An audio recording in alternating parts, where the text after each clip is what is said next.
Welcome back, Lightning Within 5 listeners. That's right, your girl is back and here for another episode. I'm sorry we missed you in October, but furlough. That's all I gotta say. Yeah, it's been a long month. Yeah, All my favorite civilian, coworkers. So did you miss me? Back. Yeah. I mean, I guess. Yeah, maybe. you did. Yeah. You didn't have anyone to entertain you while I was gone. Okay. Yep, your girl felt the furlough burn. Unlike some of my coworkers, I rather enjoyed myself. I did all the things. Like I deep cleaned my house. I became Betty Crocker and was making random foods for my family. Yeah. You definitely mentioned how you got you increased your professionalism with baking. Yes. So, I'm Yes. sure it was a good experience. I cooked some gourmet quality meals. Yeah. My husband was very impressed, and my kids were grossed out because it was new food. So it's fine. It's fine. Their opinions don't matter. Yeah. I mean, knowing you definitely made the best out of the situation. So Yes. Oh. I got time to read my books. I got time to just relax and take a mental break. But I did miss you guys. Yeah. I actually enjoy the people I work with. So I miss you guys. I miss joking around and being social. I can only talk to my dog so much before I feel a little crazy. But it was good. It was good. Hopefully it doesn't happen again. We're not going to get into all the nitty gritty of furlough. Just know It was a thing that happened, Yeah. just part of history. And exactly. we're moving on. Yes. Yeah. It was a bump in the road. Yep. But so many things to look forward to. So whether or not this is before or after Thanksgiving, I have to ask you, Naeem. Yep. I've asked Dostis. I've asked Alvarez. Okay. What is your favorite Thanksgiving food? I don't want to be generic and say a good turkey, but I do like turkey. I would probably say, though, mac and cheese, a really good mac and cheese. Like a Southern mac and cheese. Yes. Creamy. Yes. I will not want to do anything for the rest of the day after eating that mac and cheese. I mean, it's Thanksgiving. It's the one day where I actually just pig out like that. But Yeah. Yeah, that's probably my favorite thing to eat. Again, I will say it every single year. My favorite thing is my husband's deep fried turkey. Okay. None of that oven baked nonsense or brining or whatever. The way he does it is Cajun, deep fried, delicious. You gotta learn how to do it yourself, man. Yeah, no. At my age, our quote unquote Friendsgivings are more sugar Coleslaw. cookies, whatever sides you could bring from a fast food place. Maybe I don't know, Publix, bring some whatever. Sushi. There's pub Whatever. sushi. It's mostly just an excuse just to hang out and Yeah, eat a lot of food. Yeah. Oh, that's funny. I just imagine your Friendsgivings with nothing but plastic containers from the grocery store. It's 100% paper plates. There's gonna be no dishes to do afterwards because it's all gonna be thrown. No one has it. I mean, I care for the environment, so this is a once a year thing. Okay. This is my one excuse. I typically do to not use paper plates. Gotcha. I feel like lately people are just overlooking Thanksgiving. Is it just me? My socials are blown up with people decorating. They were decorating the first week of November. I mean, yeah, Thanksgiving, I feel with Christmas, there's always a sense of, and I don't even I haven't celebrated Christmas growing up, but based off what I know, there's the unpredictability of, oh, what's going to happen this year? What are we going to get? What's gonna happen? But with Thanksgiving, it's we got a turkey, we got the same food, I guess. It'll be nice. It's a good experience, but Christmas, you can roll the dice more. Yeah. So. I feel like people get hype about Christmas and the winter season the way I get hyped for Halloween. Yeah. Chloe the other day, so Chloe goes to school and there's a big population of very religious children that go there. Mm-hmm. And when they asked her, well, what's your favorite holiday? And she said Halloween. Mm-hmm. She said they stared at her like she was the devil. It's my fault, though. It's my fault. I have put that love of Halloween and creepy things into my children. So, I mean, it's all up to interpretation, in my opinion. Yeah. I'm not saying anything about religion, like obviously depending on how serious you are about your religion, Yeah. Halloween can be like a no-go, or it Yeah. can be like, but I see no harm really- in it. It's just creepy stuff. it just depends on how you think about it. No, I don't want to get too religious on the podcast. But hey, we have the chaplain talking about coming. religion, yeah. So Yep. anyway, we'll get back to the chaplain. So a little bit of information about what is going on here on base. Mm-hmm. I think the thing that I'm most excited about is our marina is open. Yeah. They are selling food. They have a bar. The view is amazing. It's beautiful. Yep. So Monday through Friday, they're open from 10:30 to 1:30. And then on Fridays, they actually do a social from 3 to 7. I didn't know that. I did not know that either. No. Yeah. Yeah, that's great to know. Definitely. 3 to 7 on Fridays only? Yeah. Okay. I've heard great things about the food there. Yeah, their menu was pretty, I was not expecting that. I've heard something, I think it's like the blackened fish sandwich or something. I've heard like that's a must try. Yeah, so yeah, if yeah. you guys are interested in trying out food from the marina, that's my recommendation. Yeah. And I also believe if you call like Outdoor Rec or FSS, you can also reserve it to have functions there, which they have plenty of space. They have indoor and outdoor seating. So I think that would be awesome for anybody on base. Yeah, I think it's weird. I feel like maybe not everybody, especially people just coming in to Tyndall, they don't really hear much about Outdoor Rec, but it's such a valuable asset. Absolutely. And like personal wise, like morale wise, we've done, I mean, as an office, we've done so many things using the marina or Outdoor Rec. But I feel like, if you just want to have a good time, go check out the beaches or the ocean. Paddle boards, boats. Ocean. It's canoes. not the ocean, but yeah. Whatever. Yeah. Okay. Other fun holiday things coming up. Our annual tree lighting's coming. I will be there. Come say hi to me. I always bring media out to that. Yeah. And they usually have a bunch of things for the kiddos to do before the tree lighting. And I know a bunch of the Tyndall kids will be singing Christmas carols. That's always adorable. Yeah. So it's a good time. But this year it is at the Wing headquarters building on December 5th. And it's from 6 to 7:30. And then lastly, for the events, until we get to next month's episode anyway, for the kiddos, Breakfast with Santa, and that's going to be at 204 Louisiana Avenue. That's on December 13th, and you can choose an 8:30 time slot, 9:30, or 10:30. I think that's adorable. They get to eat breakfast with Santa. Yeah. I mean, as a kid, I never really hung out with Santa, but I know Santa was always like a cool thing, especially with the atmosphere of Christmas. So I'm sure it'll be a great moment for anybody participating in the event. I agree.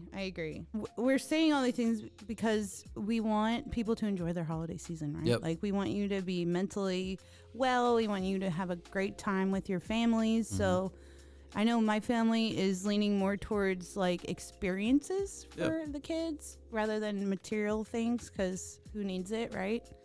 Memories last longer than material things. But I did not tell you what I got Grant. Hopefully he does not listen to this before Christmas. Okay.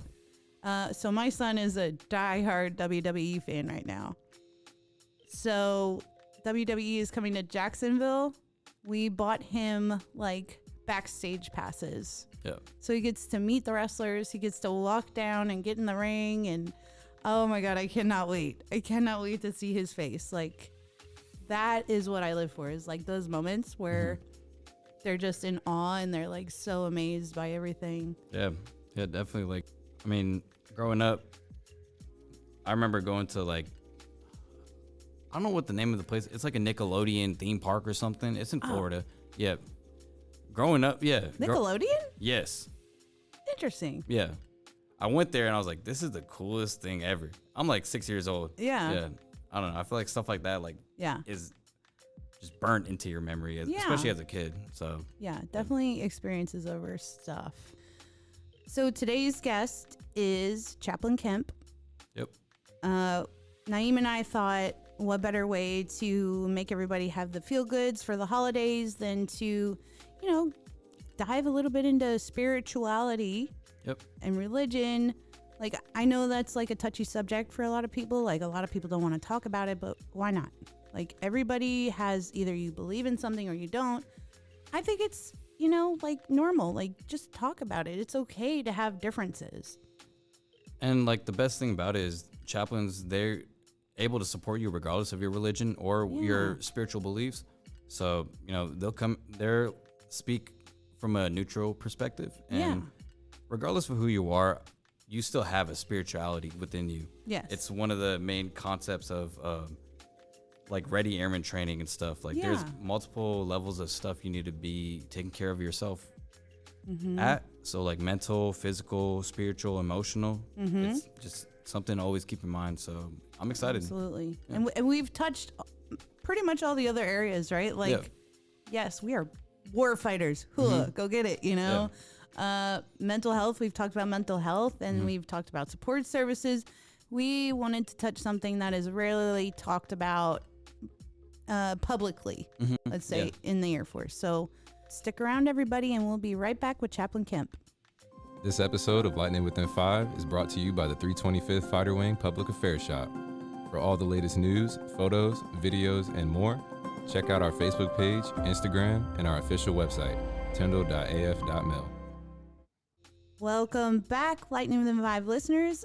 We are here with our very special guests from the base chapel. We have Chaplain Barry Kemp, and we also have Master Sergeant Nathan Fail. Correct. Welcome to the show. Oh, thank you. Glad to be here.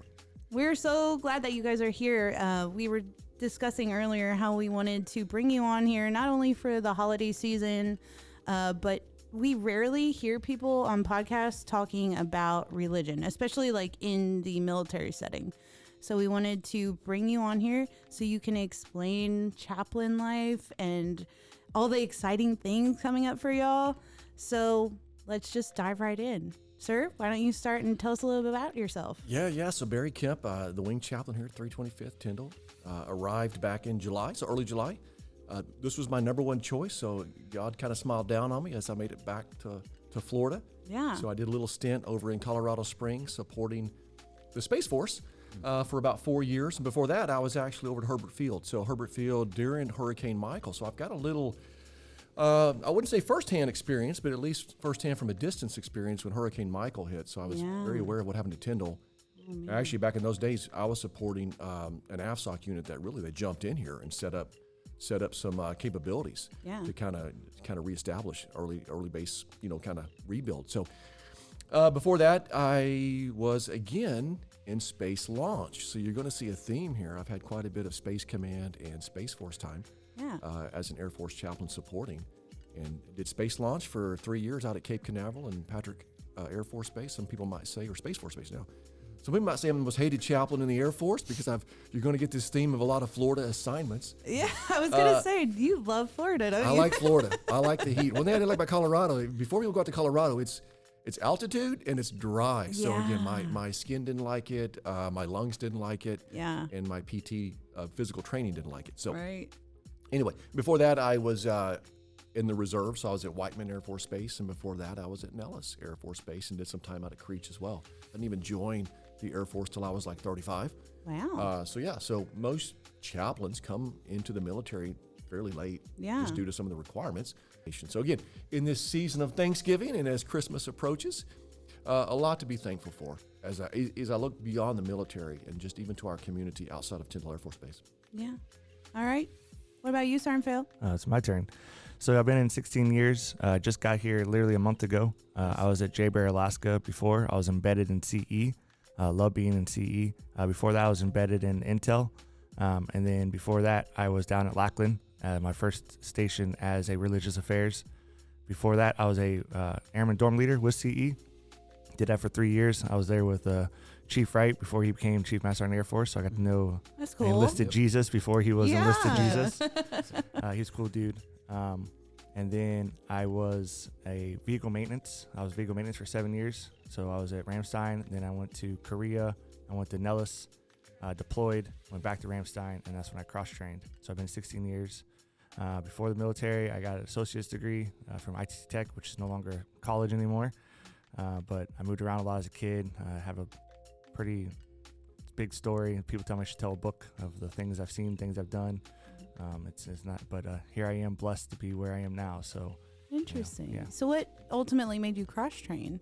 My first deployment, I met a chaplain, and they did a play, and I got to do the play. and I just was sitting there talking with them. I didn't like working with my hands, like getting my hands always messed up and jammed up and stuff. And I like taking care of airmen. I supervised over 250 airmen since I've been in. So taking care of airmen was my main thing. So I love being an airman dorm leader, but you can't be an airman dorm leader the whole time. It's only special duty. Yeah. So the other thing that's just as good, same side coin, is be a religious affairs. Yeah. All right. So speaking about that, like, what does religious affairs do on a daily basis? Oh, that's a good question. There's a lot of admin, but that's the boring part of it. The admin side of it is making sure that we have money to do events and do things like that. Making sure that certain people get paid during Sundays for like the choir or whatever like that. But the main thing, the best thing we get to do, and we do daily and especially on deployments, is unit engagement. Yeah. And it's just going around talking with people. Our sole job is to go around and talk with people, make sure that they're good to go. Spiritually, mentally, physically, socially. I always like to say is get people back to Zen. So if you're having a rough day or rough time and you need someone to talk to, you have a religious affairs or you have a chaplain to help you get back to Zen. Specifically at Tyndall, what do you guys provide for the airmen here? Like, what are some resources or what are some reasons why people should reach out to you guys?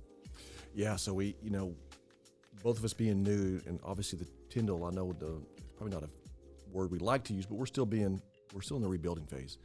So again, a lot of our religious programs, even though they've continued in a very limited capacity.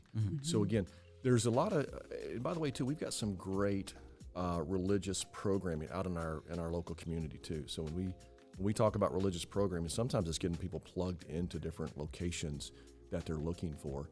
Because right now the base, the chapel, we talk about it, it's a $31 million facility. But it's not complete. It's probably at least months behind. So a lot of our programming, we typically do weeknight events, things like that. We really haven't had a chance to do to the way we want to do it, just because there's not a lot of facilities on base. So again, I think once we see the chapel and we talk about the chapel annex and places we can bring community together, and it's not just us that struggle with that. I think everybody has, just those facilities. So again, I think we'll see some things, but my time here, we do offer some religious programming. We do try to get out in the units, make ourselves available. I actually come across a lot of people who want to talk about things of their faith. They see me, I'm known as an evangelical Christian, they know I'm a pastor.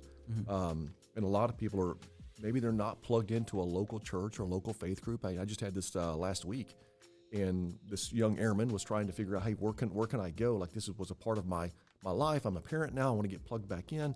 One of my things was to refer this young lady to a local church. So again, a lot of times right now, especially if families have children, we're definitely not postured for that right now. And one of the things that, Master Sergeant Vail did mention is even with our religious programs, we have a lot of oversight for protection for kids and families. So even one of our big programs is really doing background checks. Like, people don't realize just some of the admin stuff that Master Sergeant Vail mentioned. We're having to go through, when I say we're having to, we want to go through a lot of different checks and balances to, if we bring a volunteer or somebody onto our staff to help, especially with your children, you better know they're at least going to be vetted through the multi-layer system of background checks.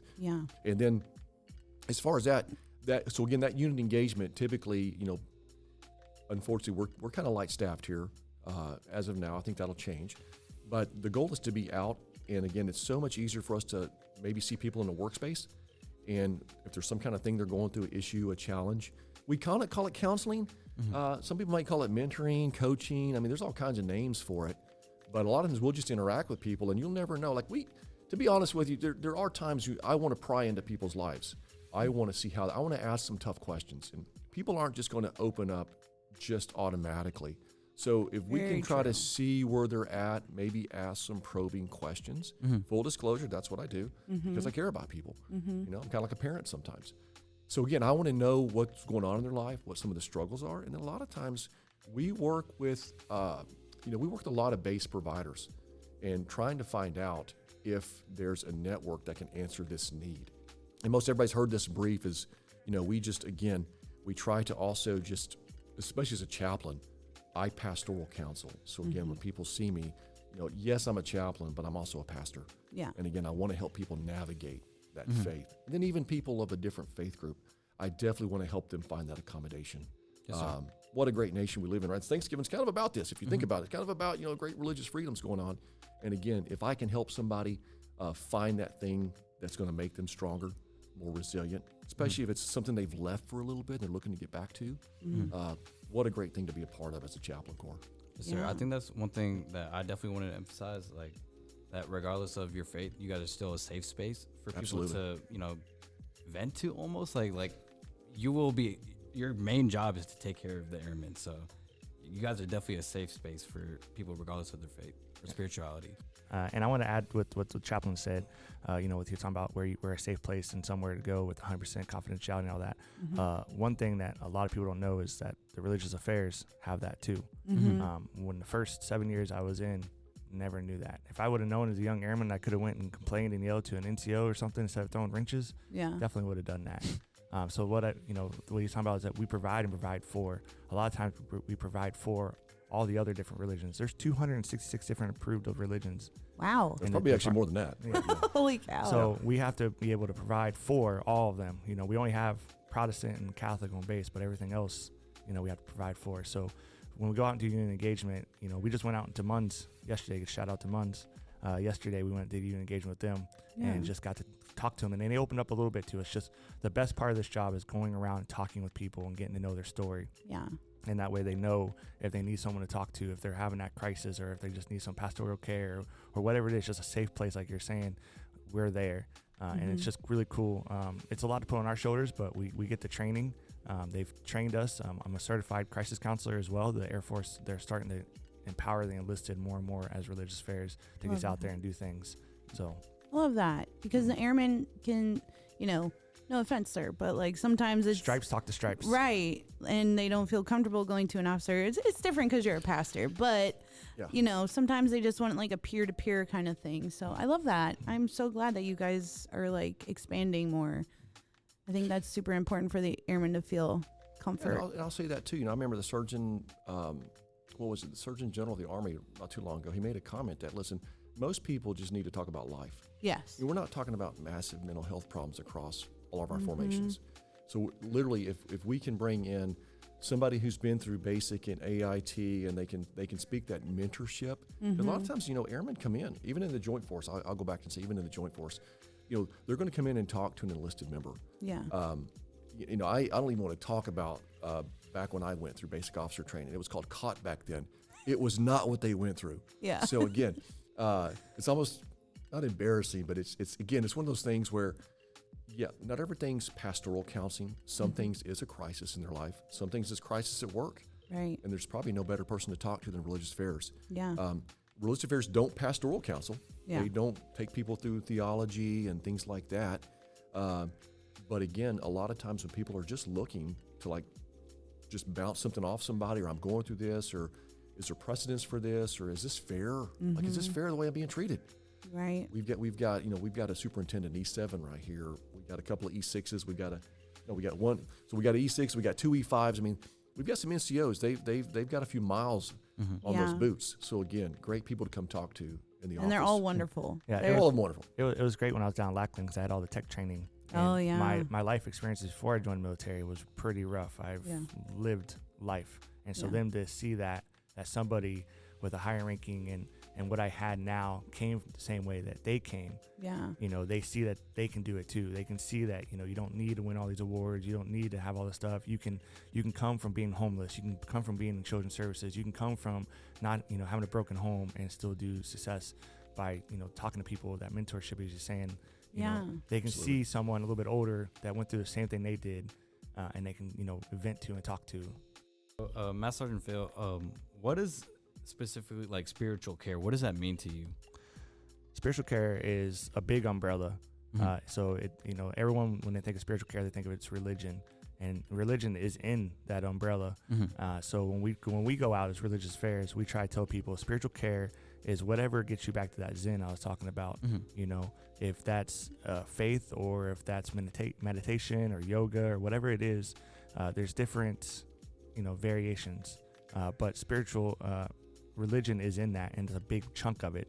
But it doesn't have to be. When I was down the different bases. When I go out and do youth engagement, I try to tell people, you don't have to be religious to come talk to us. You don't have to be a certain religion. You can be an atheist. You can be all these different things. The only point is that we care about you. We want to help you and make sure that you can make it through the day.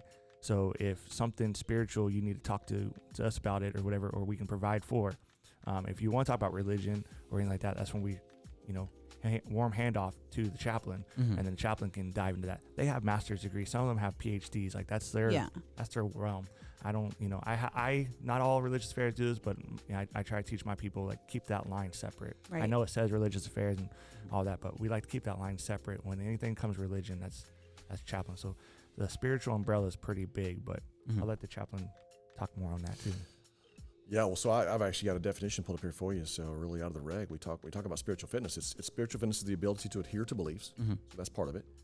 Virtues and values needed to develop a fulfilling life with quality of service. Then our next definition, spirituality, is the means to find that ultimate meaning and purpose in life. So a lot of times you'll hear people say, "Well, doesn't that definition include everything?" Well, it almost does. I would actually, I think it's a good thing. So, even if you look at a lot of different peer-reviewed stuff on spirituality, especially from the medical field, all kinds of studies on how has spirituality improved somebody's, recovery. And I used to be a hospital chaplain, so this used to be something I would do prior to my military service, to just kind of look at some of the stuff out there, because the one thing you want, patients recovering from some kind of a surgical procedure or illness or something, is you want recovery. And it was overwhelming to see, especially religious people, how much their faith played a role. And of course, that could be because, you've got people coming in. Like a lot of times, if you're part of a faith community, you're going to have a local church come in. You're going to have people show up. You're going to have a pastor, a priest, rabbi. You're just going to have people show up at the hospital. So there's all kinds of potential variables to those things.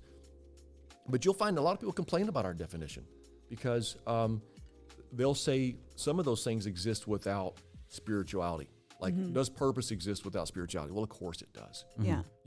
Does meaning? Yeah, all those definitions, really, they kind of self-define. They don't necessarily need the word spirit to it. But I think in the chaplain course world, we're trying to reach out to everybody and help them find that purpose. And a lot of times, it is all kinds of different things that somebody might fulfill that. So again, I've read the Reddit comments on, I think both the Air Force and the Army really kind of redefine spirituality, at least with some guidance, in 2025. And if you actually look at some of the commenters, and I get it, that's not always the best place to go, but I like it because I want to know who I'm talking to. Yes, sir. I want to know what the military's, what they're seeing us as. Yep. Yeah. Because I actually think people can help each other find purpose in life.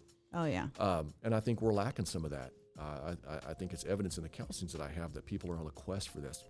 So again, I say that because you look at some of the comments, they're like, oh yeah, that's other things, that's mental health, or that's FSS, all these things you do are kind of components of all these things. Well, yeah, they are, but we also try to get a little bit deeper than just, going to the concert that FSS puts on. Yeah. Or just going to mental health and looking at, paradigms of treatments, which are very good sometimes. But there are a lot of people, take for me example, the word spirit has a huge meaning in the Christian faith. It's not really a vague word. It's kind of tied to the Holy Spirit. Right. Same with Catholics, same with a lot of other people. But other faith groups, I would probably say in the Muslim faith, the spirit is not a big word. It probably doesn't show up much. So again, as I work with people, I'm going to parse out this definition to try to help them navigate life. So for me, if I'm dealing with, as a Christian pastor, even assisting even Catholics, our language is so similar. When we start talking about, hey, what is the Spirit convicting me of? What is this? Again, that's that religious side. But when we talk about just that general person, maybe that agnostic or that atheist, that person that's not looking for that organized religious faith, then we start looking to some of those other parts of that definition. How do we help you find meaning?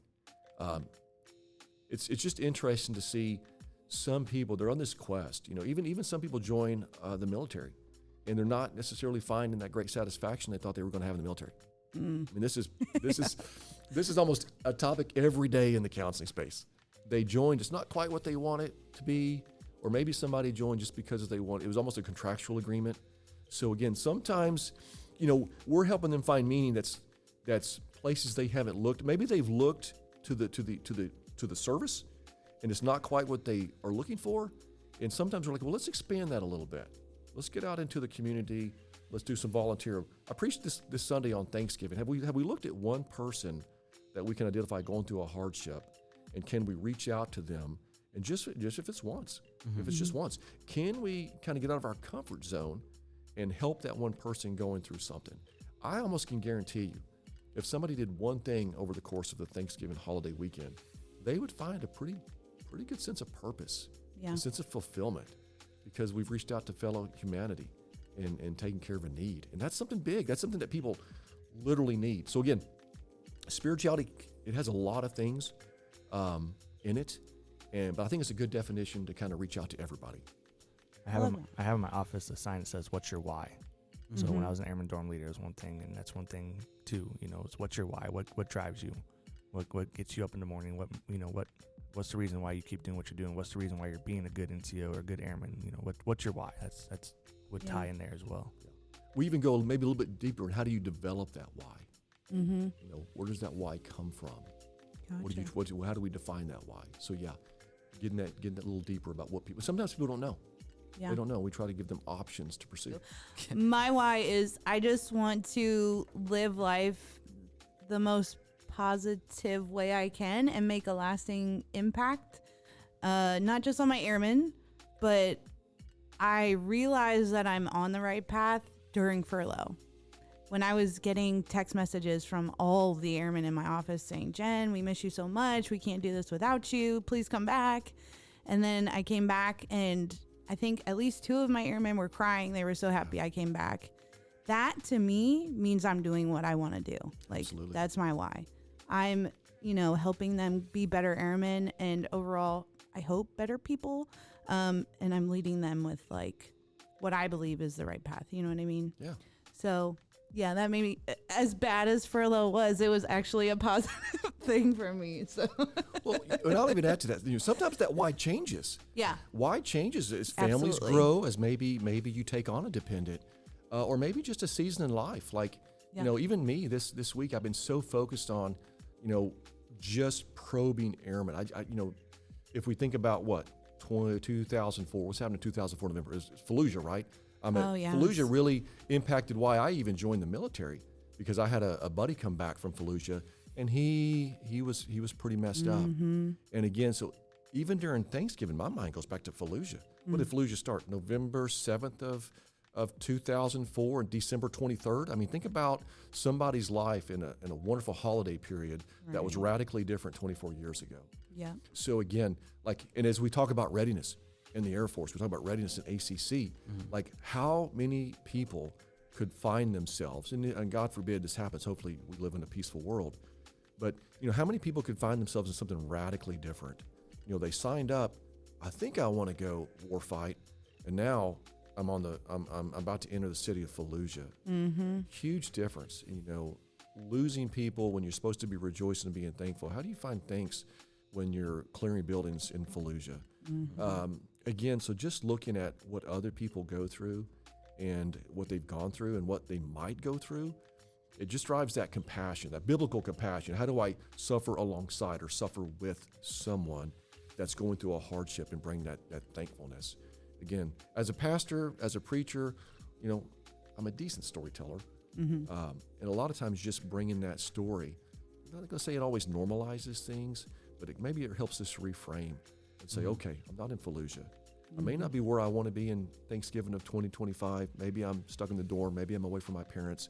But there was some 19-year-olds, 18-year-olds, 2004, 24 years ago, that were in Fallujah.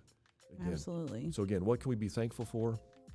That we're blessed and we've got some peace in our lives, at least in 2025. I'm try not to get too invested in your storytelling, but you're speaking to his soul. Exactly. You're speaking to his soul. So I'm I can't even think of my next question because I'm paying so much attention to what you're saying. Anyways, what aspects of your guys' jobs are most challenging, and are there any specific moments you guys have had working your career field that have really impacted you as a person? We can do. Wow, Master Phil, you want to take that one first? I would say when someone comes in and need help, and we help them, we mentor them, we give them guidance or whatever, and we give them some advice, or we just a sounding board, and then they never come back. So we never know if it was successful or not. So since being in this career field, I've gone back and started watching all of these old shows that have closure, to get closure sometimes. And I have had to add the second question. So the first part is not many people come back and tell us, but then I've had a couple that have came back Yeah. and told me, hey, your advice was great, or hey, thank you so much. Or, you know, when we go out and if somebody comes and sees us, you know, if I see you out and about after you just got done talking to me and we just had this long talk or whatever, I'm going to say, hey, next time I see you, I'm going to ask you, how are you doing? I'm going to say that to everybody, but I'm going to say it to you in a particular, like, how are you doing? Because I know, but I'm not going to like, hey, since we lost talk. So that way no one knows that we Right. talked, but I'm actually honestly wanting to know, how are you doing? And so people will sometimes tell me, you know, yeah, you know, I'll come by and see you again. But I've had a few actually come to my office at my last base and a couple other bases, and they're like, hey, what you said is really helpful. Thank you so much. And that to me knows that I'm doing the right thing, because you don't know, you know, with our job, once they walk outside that door, that 100%'s gone. And we don't know what they're going to do. We don't know what they're going to say. We don't know what's going on, because they don't usually come back. And so some of the conversations I've had with people mentoring, or, you know, just in the crisis I've had, I've always wondered, well, how they doing, you know, but I might see them later on in the base or something, and I'll ask them, and then they'll give me that look like, yeah, I'm all right. I'm like, cool. So it works. But those ones that actually come back and tell me that they're doing okay, that's what my why is. And this job is that's a fulfillment for me. Okay. So, you know, I would probably say diversity, and it probably needs a little bit of explanation. Diversity has been a challenge. And I say that because, you know, mostly from like generational cohorts in service branches. And then just, you know, as I get older, you know, I really realize how important it is to relate to people to be effective. So again, you know, my oldest daughter is in the Army. She's 26. She's in the Army. She's probably getting out soon. But I think even as I get older, I used that word compassion earlier. I get more invested in younger people's lives as a parent. Like, I'm always thinking through how I communicate. My world was so much different growing up as a Gen Xer. You know, again, so I won't go into a lot of detail about that, but just that diversity of trying to relate and communicate. Yeah. And then, you know, I think, you know, a lot of studies will tell you get about 8 seconds to gain the attention. Yes. Let's just say a Gen Zer. Yep. What is it? Gen A following Gen Z? I've already lost track. Yeah, Gen A. So probably even less with Gen A. Like, I've almost got to like type it to them right on their text, or maybe some kind of video short or something. But the bottom line is, you know, you want to communicate something to them to where they understand, because you think maybe that life experience is relevant, even though they're probably smarter than me. Yeah. They've got access to more information than I ever had. Oh yeah. And how can I bring along that wisdom? And this is going to, hopefully it doesn't sound arrogant, but that wisdom I've gleaned over my 50 years of life. How can I bring that to the situations? Yes, sir. Day to day. Yeah, I think that's probably it. Is just that communication piece and the challenges in a very diverse force, whether it's age, work, job, generational cohort, all those different diversity pieces that make people's lives very unique. And what about your like most impactful moment working your career field? Like, what was like something, I don't know, working as a chaplain? Was there like a specific situation? Obviously, we don't have to like say any names or anything, but like specific situation that really made you feel like this work I do is very important. And I'll tell you what, Naheem, it's almost every day. Yes, sir. I would say if I look back to a specific time, it was probably my first trip to Afghanistan. Yes, sir. Tough things when you're waiting for 6 bodies to come back. Yeah. You're doing a ramp ceremony, and you're doing it for ODA guys. You're doing it for task force Rangers. Now, you're not always doing it because they typically had a chaplain too, but you're supporting that effort. You might get called up if they're doing some battlefield circulation, because I don't know if y'all been to Afghanistan or not, but when a KIA comes in, they're going out. They were going out pretty quick. Yeah. So again, these are all concerns we have in the modern era, right? As we think about what that mobility looks like, and potential casualties. But how can you honor that life? I wish I could remember what the Army's chaplain corps. It's nurture the living, the wounded, and honor the fallen. You know, they've got a really good motto in that. I should have looked it up or had it for you. Somebody can look that up for us. But just honoring some of those fallen that came back, being with people who do combat. Like, it's just different. So I was in Afghanistan supporting like the Night Stalkers and Task Force and a lot of your special operations air components, let's put it that way. So again, and just seeing the work that they do, and to see how even like the greatest warfighters you've ever seen, especially these aviators, just how they still rely upon like hoping and trusting God and coming to you for some answers from a theological perspective. I think just that place, was so unique, you know, that it just made it like, well, I guess when you join the military, in some ways you're kind of thinking warfighter, like you're off fighting something. I think that's probably some of the great legacy of our military service branches, and I think that was probably it, just because of the location and just seeing the work. I don't think people, and a lot of it I can't talk about, but just seeing the volume of what people did, especially in the aviation side. I was so amazed by what our aviators do. Like, it's, again, I haven't seen one book by an aviator in AFSOC, so nobody really knows what they've done. But when you're there with them, it's amazing to see the volume of what they accomplished. I was going to say, so I grew up in the church. I did, the 4 years of catechism classes, which I resented my parents for making me do that. As a teenager, like, you don't want to spend your Sunday sitting there reading Bible verses. At least I didn't. But I was going to say, like, I always thought during those catechism classes, I was like, my pastor works 1 day a week. This is crazy. But I did not realize how much y'all put into people until my little brother was on hospice. And there was a chaplain there almost every other day because he requested it. They did not care. If he needed them for his sound mind, they showed up. Yeah. And I think that was probably the moment where I was like, they do so much. And I can't imagine the mental burden it takes on you as well. I'm sure you seek like mental health counseling or other pastors, to help you get through the tough things. But that for me was a big moment. I was like, I did not appreciate my pastor as much as I should have during catechism. Yeah, I mean, thank you for saying that, because it is like a misunderstood occupation often. Yes. And I've even had a chance to meet with some local pastors in the area, and they're doing amazing work. Their dedication to these faith groups is amazing. Yeah. I can resonate with that. Even as a chaplain, like, I struggle being proactive and reactive.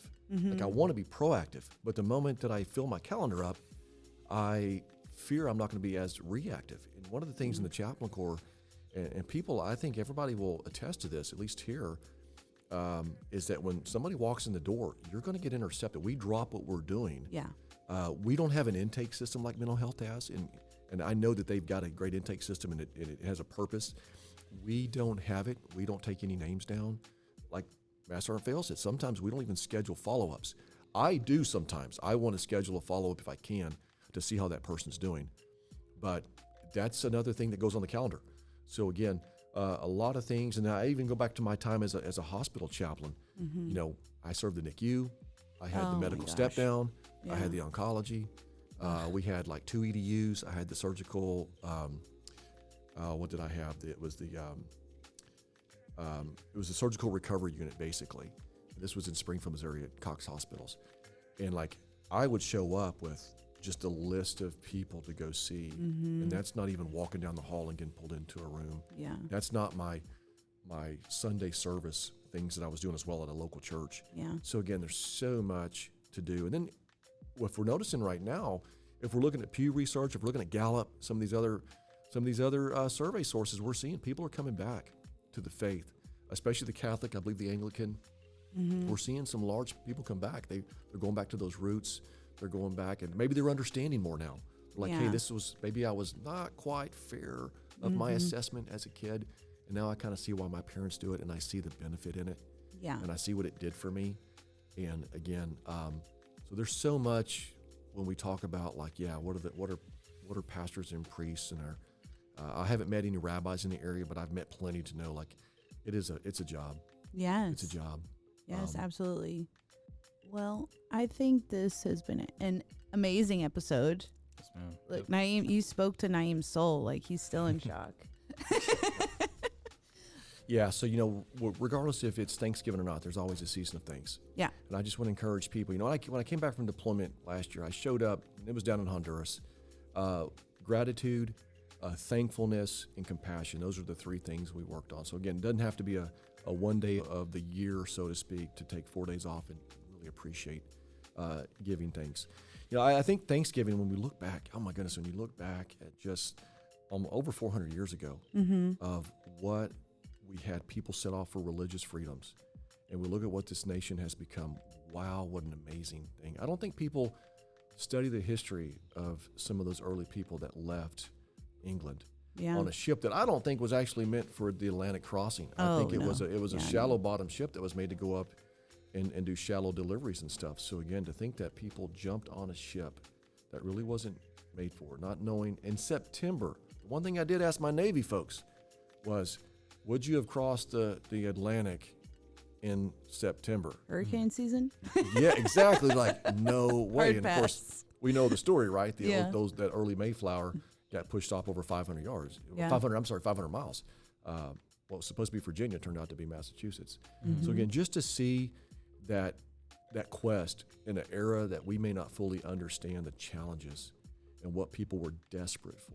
They were desperate for something other than what they had.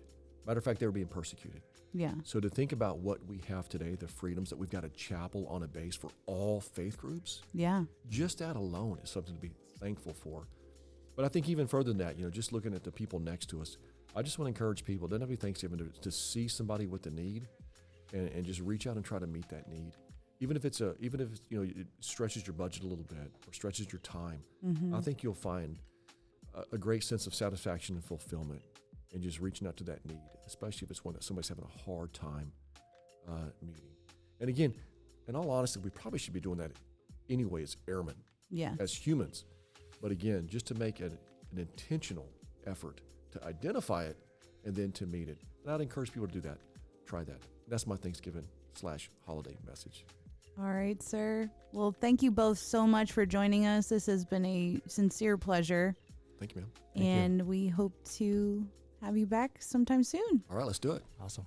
Perfect. Thank you. All right. Thank you.